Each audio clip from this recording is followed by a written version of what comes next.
Hey, Safe Haven Creative Community, it's Jen, and I just want to share with you guys something. One of our challenges that I came up with this month is one of those things you can make and keep yourselves. But this challenge will be a monthly thing if it's a successful challenge, and that is a new technique, a new tool, ways of using things in a different way, that sort of thing. And, to inspire you guys to try something different than you've already been doing in your craft or your art, whatever. So this is a gel press plate, jelly printing plate, gel print plate, whatever you want to call it. As you can see, some of the paint is caked up in the corners as I've been using it a lot lately. Unfortunately, that happens, but I tend to just leave it on there and pick it off as I go. I'm not too worried about it because it leaves an interesting texture on the corners as well. So here's some of the pages that I've done recently. This one has some shimmer. This one's my favorite out of this pile. This one's just got that metallic paint, and this was like a liquid metallic paint. So you can see it's more smooshy. This one was a page I didn't really care for, so I did some stamping in metallic paint. I don't know if you can see that. There's Saturn right there. This one's just like a grungy denim sort of look, and you can see where you use those more fluid paints, it's more opaque patches where the brayer went down. I used yellow ochre, guys. I sent out the question in a daily poll about what's your least favorite color. Ochre is my least favorite color, and I used it with the orange because I thought that would blend well. And you see how it picked up some blue from further down. That wasn't my intention, but I like that one. That was the first pull off of that. But I used the ochre, and I love ochre with this turquoise colors. But these are the ones I did. They're kind of interesting. Set those aside. I have some printer paper, I have some cardstock, and we might even try some tissue paper if I'm feeling brave, because I'm not sure that tissue paper is gonna rip when I go to pull it up. So that's what it is. So I'm gonna use some green. I'm gonna start with green because green is my favorite color lately. I've got the garden starting in the house. Started my season door. I got to start more, but I also had to get this done because I should have done it last week. But oh well, it is what it is. And I'm liking that copper. So I'm gonna pull some copper in, just a dad. And so what I do is once the paint gets kind of built up on the brayer, pull in a sheet of paper. I'm just using regular printer paper, and I just roll the excess paint off, and it creates this own pattern. And you can do a new sheet if you're changing the color scheme or whatever. So I just want to pick that up and put that down right over here. Copper and brown is like trees to me, or copper and green. I'm all about spring right now, you guys. Okay. So I have these little tools I made. They're just this one's cut with that serrated edge thing. It's hard to see. And then this one I hand cut. So what I'm going to do is just drag this through.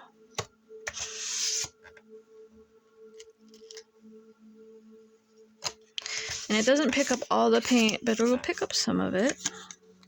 And then I have this one, so it'll be like a finer tooth.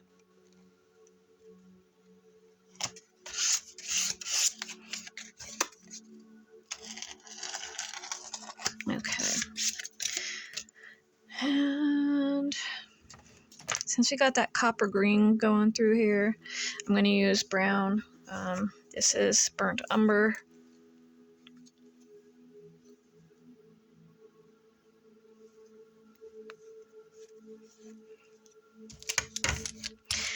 So, you may be asking yourself, what is the point of this? But this unique tool, and see, some of that the brown blended in with the copper, if you give it a second to dry, like I'm not, you will end up with more detail on your paper.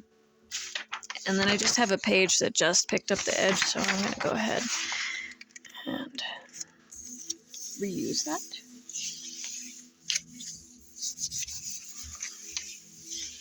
And then you got to give it some love so it like adheres good, everything sticks good to the paper. And I try extra hard on the edges because there's so much sticking to the edges. Maybe that's why there's so much sticking to the edges. But here we go.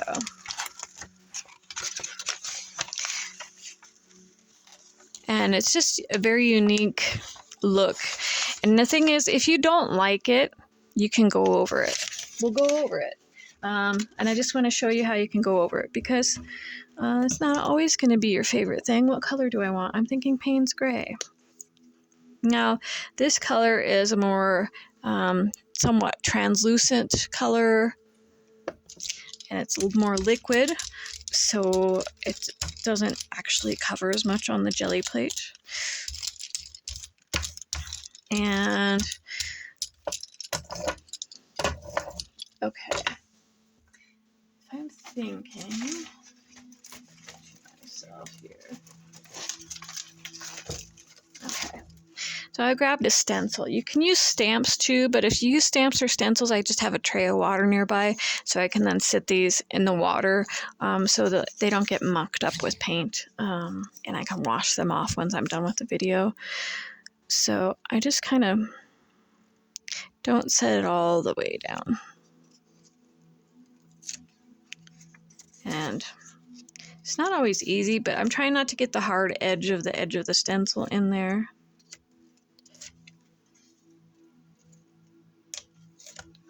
Okay.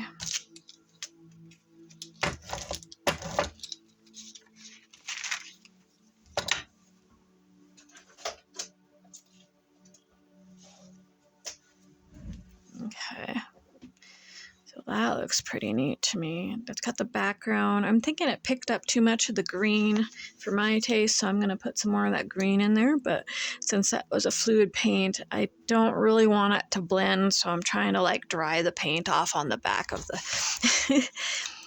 I don't know, like you could heat it with your heat tool, but I wouldn't want to damage like the jelly plate. Just lightly. Like, I wouldn't go too heavy with the heat tool because I wouldn't want to hurt the jelly plate. The jelly plate runs between $25 and $30 for the full size, but they have other sizes, and then they have like small little shapes you can get. So you can do your jelly print on the shape and then pick it up and smush it onto a piece of paper or the journal or whatever. Like if you're doing art journaling. Some of these papers might end up in my art journal for my art journal challenge, just because I like to move things around that way.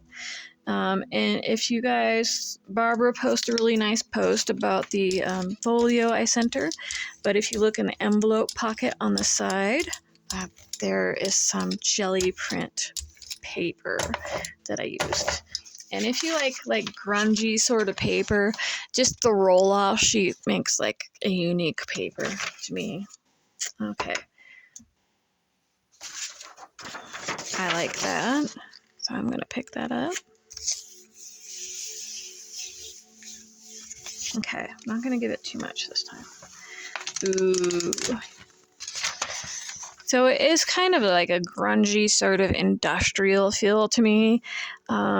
Because you never quite, you don't know what you're going to get. You don't know what paint's going to pick up, what paint isn't going to pick up. You never know. But I, for one, I love it because it's so just one of a kind, unique, no matter what you do. And that was a stencil we used, you guys. Here you can see maybe a bit of a hard edge, and maybe here, but I think that's pretty awesome. So, I'm going to go ahead and set that aside. I still got a little paint on here. I don't want to take up too much of your time, but I'm going to just give you like the basic here. Now you can use a metallic paint. I have copper here. I have these too, but I don't like how they act on the gel plate. They don't really stick. They're too fluid in my mind, so I'm going to use the thick stuff. I didn't bring over my thick silver or gold, but we got the copper. And just to keep in mind what the front of your page might look like. See, like some of this has been stuck to there for a while. I don't know how much of that's going to come up, but it gives you kind of an idea of what the front of your page is going to look like, because where your paper sits down, that's the top. You know, but like I said, there's no promises on how this is going to turn out when it comes to the jelly plate. It's so unpredictable, but so much fun.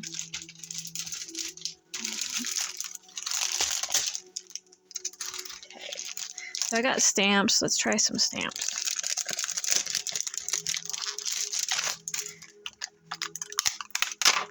This is just like an astrology stamp. I love it. I love all that sort of stuff.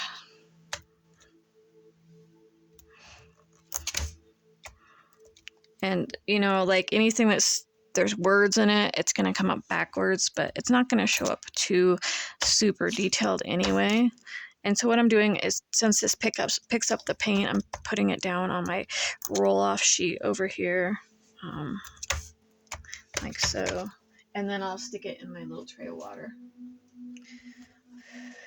And I have a little planet here. Okay, in the water.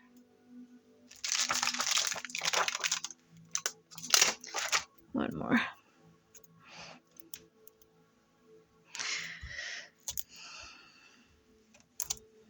It's just like making your own grungy pattern paper. That's all I can explain it. But so much fun. So give that a little wave. I'm thinking what color I want in the background.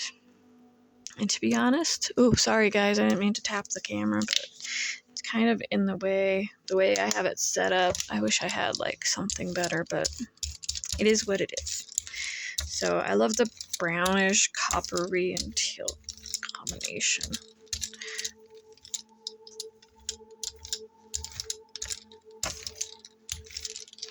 Okay, and I can see something cool I've noticed where that stamp was right here. And it's kind of transparent still, but where that stamp is right here, when I rolled the turquoise over where that teal picked up, the turquoise filled all the crevices. I don't think you guys can see it. It's too transparent.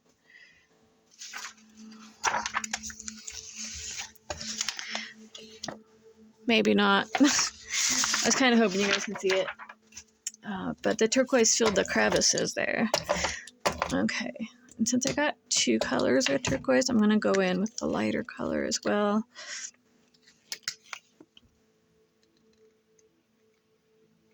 This will be our last one because I don't want to take up too much of your time.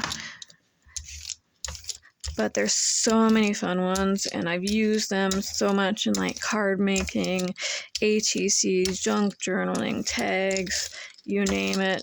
I've used them in it. And it's just kind of a fun tool to have. Now, there are YouTube videos on how to make your own out of gelatin, but they don't last as long because it's made with gelatin, like food stuff, and I think it can grow mold and stuff like that. I don't know the details, but I think it's like a real solid, artistic, creative investment to buy yourself some tools every now and then. I just got myself some stuff at the Dollar Tree, and then I got myself some papers at Michael's, just for fun.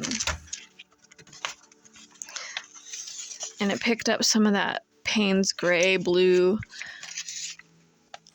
Look at that. Do I see a lot of the detail of the stamp? Not really, just like the teeniest bit. But that's gorgeous. That's gorgeous. I love that color combo. And then there's the first one we did. That'll probably go in my nature junk journal. And then this one I could use for a card or something else. But you guys get the gist. Like, these are one of a kind, super unique, handmade pattern paper. And yes, they're very grungy, but everything's like vintage and grungy is in right now. So like you can make some really cool vintage colored papers. But these are the 3 we made today. Kind of got a color scheme going on there. And here's some I made earlier that I showed you already. Like, you guys, I hope you have fun with this, and I really do hope that you try the Gelli plate because it's a solid investment, and you can use these papers in any of your creating. You can use them in collage, you can use them in the art journal, whatever way you want to use them, you can use them. And it's just basic printer paper and some paint. You can use craft paints, but they're thinner, and you'll get like sort of a different, more opaque effect, less opaque effect, more translucent. And then you can even, like, if you wanted to, sprinkle some perfect pearls on the top, stamps, stenciling, that sort of thing. Just go crazy and have fun. I have some that really have some great stencil images in the past. But I gotta say, out of all of them, I like these 3 we just made, and then this one I made earlier today as I was prepping for this. But I hope you guys will try this. I hope you have some fun. You know, explore a new craft and explore a new tool, and try something different. And I challenge you to go forth and continue to have fun on this creative journey. Continue to focus on making beautiful things instead of all the chaos that's going on in the world around us. I love you all. I hope you have a beautiful day.